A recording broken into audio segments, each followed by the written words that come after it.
Assalamualaikum warahmatullahi wabarakatuh. Selamat pagi para netizen di mana saja Anda berada. Salam opini rakyat. Serangan rudal besar-besaran yang dilancarkan oleh Iran telah membawa kehancuran luar biasa di Israel. Kota-kota yang sebelumnya hidup dengan hiruk-pikuk aktivitas sehari-hari kini berubah menjadi kawasan sunyi yang diselimuti kehancuran dan bau busuk yang menyengat. Jutaan mayat yang bergelimpangan di jalanan, reruntuhan bangunan, dan berbagai tempat lain belum bisa dievakuasi, memperburuk situasi di seluruh negeri. Ini bukan hanya sekadar serangan militer, tetapi telah berubah menjadi krisis kemanusiaan yang mendalam. Serangan rudal yang diluncurkan Iran menghantam berbagai target strategis di Israel, termasuk ibu kota Tel Aviv. Ledakan besar mengguncang pusat-pusat kota, menghancurkan bangunan, fasilitas pemerintahan, dan infrastruktur publik. Suara ledakan yang terus-menerus memekakkan telinga mengubah suasana perkotaan menjadi medan perang. Sementara kepulan asap hitam mengepul dari setiap sudut kota yang terbakar. Serangan itu datang secara tiba-tiba, tidak memberi warga Israel cukup waktu untuk melarikan diri atau mencari tempat perlindungan yang aman.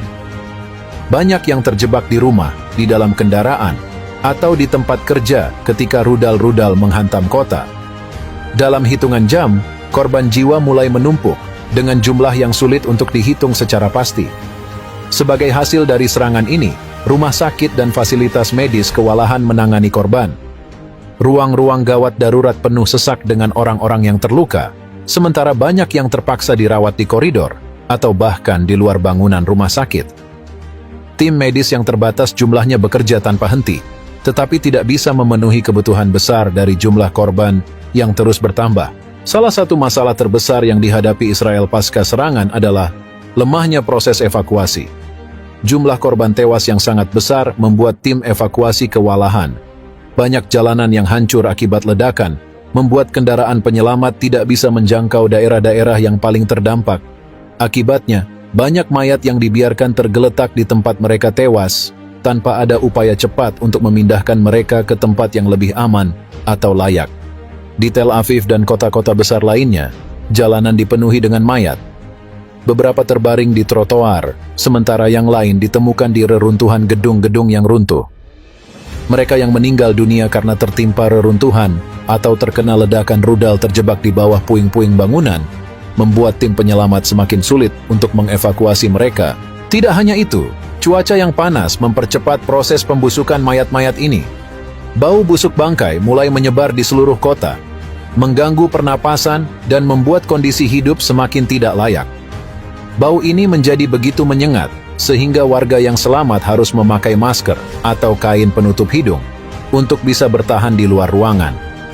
Namun, bagi mereka yang terjebak tanpa tempat perlindungan, bau menyengat ini menambah penderitaan mereka yang sudah sangat berat. Krisis ini menjadi lebih parah karena jumlah tim evakuasi yang terbatas. Israel, yang biasanya memiliki sistem respons darurat yang cepat dan efisien, kini kewalahan akibat skala kehancuran yang terjadi. Banyak personel penyelamat dan militer yang juga tewas atau terluka dalam serangan, membuat upaya evakuasi semakin lambat. Beberapa daerah bahkan belum bisa dijangkau oleh tim penyelamat karena kerusakan yang begitu parah atau karena ancaman serangan susulan dari Iran. Bagi mereka yang selamat dari serangan rudal, situasi tak kalah menyedihkan. Mereka yang kehilangan rumah kini terpaksa tinggal di tempat penampungan darurat yang penuh sesak. Fasilitas-fasilitas penampungan ini tidak cukup memadai untuk menampung jumlah pengungsi yang terus bertambah, dan banyak dari mereka harus tinggal di tenda-tenda atau di bawah langit terbuka. Ketiadaan fasilitas dasar seperti air bersih, makanan, dan sanitasi membuat kondisi semakin buruk. Warga yang selamat juga harus berhadapan dengan ancaman penyakit yang mulai menyebar. Dengan banyaknya mayat yang belum bisa dievakuasi dan minimnya fasilitas sanitasi, muncul kekhawatiran akan wabah penyakit yang ditularkan melalui udara atau air. Bau busuk dari mayat yang membusuk juga mempengaruhi kesehatan mental warga, yang kini hidup dalam ketakutan dan trauma akibat serangan. Di beberapa tempat, warga yang selamat berusaha untuk membantu proses evakuasi secara mandiri. Mereka menggunakan alat-alat sederhana untuk mencoba mengeluarkan korban dari reruntuhan, meskipun upaya ini seringkali tidak berhasil. Tanpa peralatan yang memadai dan bantuan profesional, mereka hanya bisa melakukan sedikit untuk meringankan penderitaan yang ada.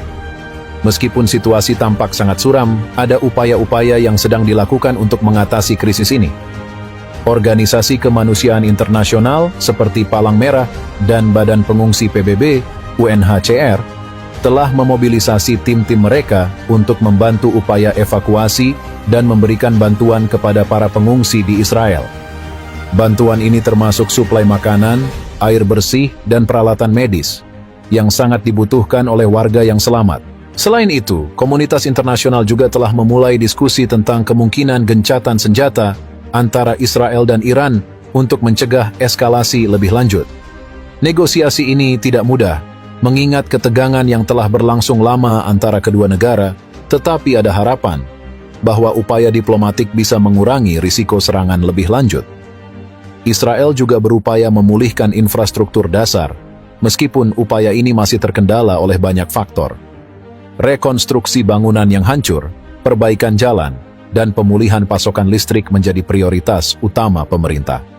Namun, proses ini akan memakan waktu lama, mengingat skala kehancuran yang terjadi begitu luas dan mendalam. Israel kini berada dalam krisis kemanusiaan terbesar yang pernah dialaminya. Jutaan mayat yang belum dievakuasi mengeluarkan bau busuk yang menyelimuti kota-kota besar, sementara warga yang selamat hidup dalam ketakutan dan kesulitan. Serangan rudal dari Iran telah mengubah kehidupan di Israel menjadi mimpi buruk, dengan ribuan warga tewas dan infrastruktur yang hancur. Upaya untuk memulihkan keadaan masih terus dilakukan, tetapi tantangan yang dihadapi sangat besar. Tanpa bantuan internasional yang signifikan dan solusi diplomatik untuk menghentikan konflik, Israel mungkin akan terus tenggelam dalam kekacauan dan penderitaan yang berkepanjangan. Bagi warga yang selamat, harapan satu-satunya adalah bahwa krisis ini segera berakhir, dan mereka bisa mulai membangun kembali kehidupan mereka yang hancur.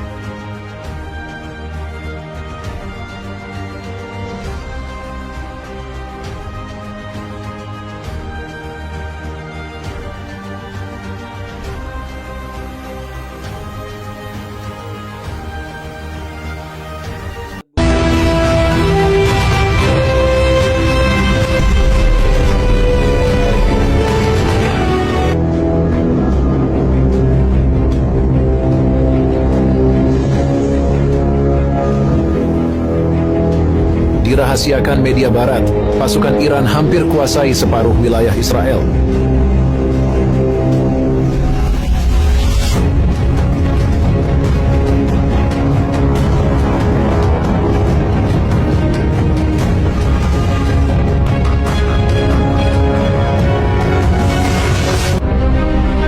Di tengah konflik yang semakin memanas di Timur Tengah, kabar tentang keberhasilan pasukan Iran menguasai hampir separuh wilayah Israel muncul sebagai kejutan besar. Namun, informasi ini tampaknya sengaja disembunyikan dari sorotan media Israel dan media-media besar di negara barat. Narasi resmi yang dibangun oleh Israel dan sekutunya berusaha untuk menutupi kenyataan pahit ini, dengan tujuan besar untuk mengelabuhi opini publik dunia dan menjaga stabilitas politik serta ekonomi yang terkait erat dengan dukungan internasional terhadap Israel. Kemarahan Iran memuncak setelah kematian Ismail Haniyeh, salah satu pemimpin utama Hamas, yang tewas dalam serangan udara Israel. Bagi Iran, Haniyeh bukan hanya sekadar pemimpin militan, tetapi juga simbol perlawanan Palestina terhadap pendudukan Israel. Kematian Haniyeh memicu reaksi keras dari Teheran, yang kemudian bersumpah untuk membalas kematian ini dengan segala cara yang mereka miliki. Iran, dengan dukungan berbagai faksi militer di wilayah tersebut, memulai serangan balasan yang bertujuan untuk melemahkan posisi Israel di Timur Tengah.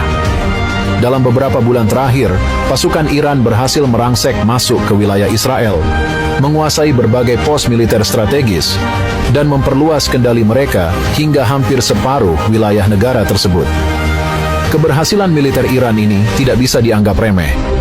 Dengan strategi militer yang cerdas dan dukungan logistik yang kuat dari sekutu-sekutunya, Iran mampu melancarkan serangan yang efektif dan terkoordinasi dengan baik. Pasukan Iran memanfaatkan berbagai taktik perang gerilya, termasuk penggunaan terowongan bawah tanah yang sebelumnya telah dibangun oleh Hamas di Gaza.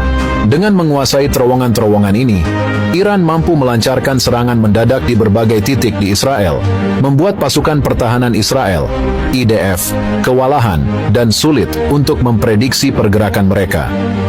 Selain itu, Iran juga memanfaatkan teknologi canggih, termasuk drone dan rudal jarak jauh, yang secara signifikan meningkatkan daya serang mereka. Seiring dengan berjalannya waktu, wilayah yang berhasil dikuasai oleh Iran terus bertambah, termasuk beberapa kota besar dan infrastruktur penting di Israel. Pangkalan-pangkalan militer yang menjadi tulang punggung pertahanan Israel jatuh ke tangan pasukan Iran, menambah kepercayaan diri mereka dan membuat situasi semakin genting bagi Israel. Namun, meskipun situasi di lapangan semakin mengkhawatirkan bagi Israel, media lokal dan media-media besar di Barat tampaknya memilih untuk tidak memberitakan hal ini secara luas. Ada banyak spekulasi tentang alasan di balik langkah ini, tetapi yang paling mungkin adalah upaya untuk mengendalikan narasi dan mencegah dampak negatif terhadap Israel di mata dunia. Israel, yang dikenal memiliki pengaruh besar dalam media internasional, tampaknya berhasil menekan pemberitaan tentang kemajuan militer Iran. Hal ini bukan tanpa alasan. Jika berita tentang kekalahan Israel menyebar luas, negara-negara yang selama ini mendukung Israel, terutama di Barat, mungkin akan mulai meragukan kekuatan dan keberlanjutan aliansi mereka. Kekalahan yang terlihat jelas di mata dunia akan melemahkan posisi Israel dalam negosiasi internasional. Tel Aviv hancur lebur, serangan Iran dan Yaman tewaskan Jenderal Israel. Ketegangan yang telah lama membara di Timur Tengah kini mencapai puncaknya dengan serangan balasan besar-besaran yang dilancarkan oleh Iran dan Houthi Yaman terhadap Israel. Tel Aviv, ibu kota Israel, kini dalam kondisi hancur lebur akibat serangan tanpa henti yang dilancarkan oleh kedua kekuatan tersebut. Di tengah kekacauan dan kehancuran ini, seorang jenderal perang Israel dinyatakan tewas setelah sebuah rudal menghantam tempat persembunyiannya. Ini adalah kisah tentang kehancuran, strategi militer, dan nasib seorang jenderal dalam konflik yang semakin memanas. Tel Aviv, sebuah kota yang dikenal dengan kehidupan modern dan kemajuan teknologinya, kini berubah menjadi medan perang. Iran dan Houthi Yaman telah melancarkan serangan balasan yang intensif setelah pembunuhan pemimpin Hamas, Ismail Haniyeh, oleh Israel. Serangan ini tidak hanya menargetkan instalasi militer, tetapi juga infrastruktur vital kota. Ratusan rudal dan drone telah diluncurkan menuju Tel Aviv, menyebabkan kerusakan yang tak terhitung jumlahnya. Bangunan-bangunan hancur, jalan-jalan rusak, dan warga sipil terjebak dalam ketakutan dan kehancuran. Suara ledakan terus menggema di seluruh kota, menciptakan suasana mencekam dan penuh ketidakpastian. Di tengah serangan yang mengerikan ini, nasib tragis menimpa seorang jenderal perang Israel. Jenderal tersebut, yang memiliki peran penting dalam strategi militer Israel, dinyatakan tewas setelah sebuah rudal menghantam tempat persembunyiannya. Identitas jenderal ini dirahasiakan demi keamanan keluarganya dan untuk menjaga stabilitas moral di kalangan militer Israel. Jenderal ini dikenal sebagai sosok yang karismatik dan ahli strategi yang dihormati oleh bawahannya. Kehilangannya menjadi pukulan besar bagi militer Israel, terutama di saat-saat krisis seperti ini. Pasukan Israel kini harus menghadapi serangan intensif dari musuh sambil merasakan kehilangan pemimpin penting mereka. Serangan yang dilancarkan oleh Iran dan Houthi Yaman bukanlah serangan yang sembarangan. Ini adalah hasil dari perencanaan yang matang dan koordinasi yang baik antara kedua kekuatan tersebut. Iran, dengan kekuatan militernya yang besar, menyediakan dukungan strategis dan logistik. Sementara Houthi Yaman dengan pengalaman mereka dalam perang gerilya, melancarkan serangan yang efektif dari udara menggunakan drone. Drone-drone Houthi Yaman terbang rendah, menghindari deteksi radar, dan menargetkan instalasi-instalasi penting di Tel Aviv. Sementara itu, Iran meluncurkan rudal-rudal jarak jauh yang menghantam pusat-pusat komando dan fasilitas militer Israel. Kombinasi ini menciptakan efek yang menghancurkan, membuat Tel Aviv berada dalam kondisi yang sangat kritis. Kehancuran di Tel Aviv tidak hanya dirasakan oleh militer, tetapi juga oleh warga sipil. Rumah-rumah hancur, gedung-gedung perkantoran roboh, dan banyak infrastruktur penting seperti jembatan dan jalan raya rusak parah. Warga Tel Aviv yang selamat terpaksa mengungsi ke tempat yang lebih aman, mencari perlindungan dari serangan yang terus berlanjut. Banyak dari mereka kehilangan anggota keluarga dan teman-teman, menciptakan trauma yang mendalam. Suasana kota yang dulu penuh kehidupan kini berubah menjadi pemandangan kehancuran. Sobat netizen, apa pendapat Anda? Silahkan ditulis di kolom komentar. Terima kasih telah menyaksikan video ini sampai selesai. Salam hormat. Wassalamualaikum warahmatullahi wabarakatuh.